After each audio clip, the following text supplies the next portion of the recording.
Stacey and Martin decide they want to take over the lease at Sonia's house, but worried they can't afford the deposit, they turn to Ian. He's unable to help, but Jane comes up with an idea to get the cash together. But when they talk to the agent, the house has already been snapped up. Tensions build when the Fowlers discover just who has rented the house. Martin confronts an oblivious Cush, and they realise Carmel's the culprit.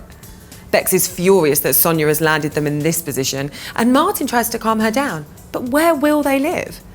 Meanwhile, Mick tells Babe she has to get the cash back to the Cokers within 24 hours or he's shopping her to the police. So she corners Abby with more blackmail on her mind. Predictable much?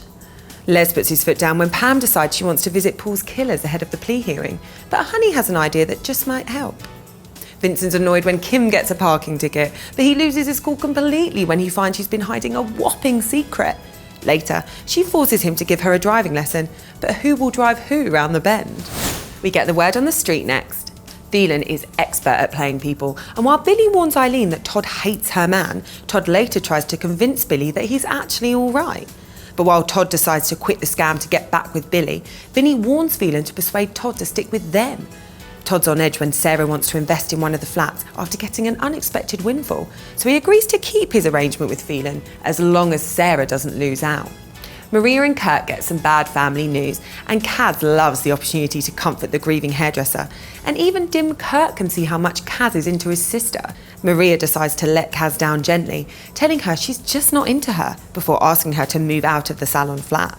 Bet she won't take that very well. Roy's worried about his relationship with Kathy after she learns who Alex's real dad is and decides to take him to his mum's. So desperate Roy asks her to set a date, but does he really want to get married? Next, we head down to the Dales. Unsurprisingly, Charity's feeling restless and wants to do a job with Ross, but they end up trapped when their plan to steal a dog for a reward goes wrong. They get passionate, but Charity soon chucks in when Kane returns, although she tells Kane she's with Ross to stoke his jealousy. And it works. Chaz has a warning for Charity, that he'll never feel about her the way he does about Moira, who's dismissive when she learns the news. She's got bigger issues. Moira asks Holly who her date is with. It's hard to believe she'll be happy to find it's Jay, another drug addict. Elsewhere, Kerry is upset when a pregnancy test is positive and she confesses to Joni she wants an abortion as Ross is the dad. Rona and Pierce are shocked to see Paddy when they return, but there's a bigger surprise when they walk into the trashed house and then he hits her with a divorce demand.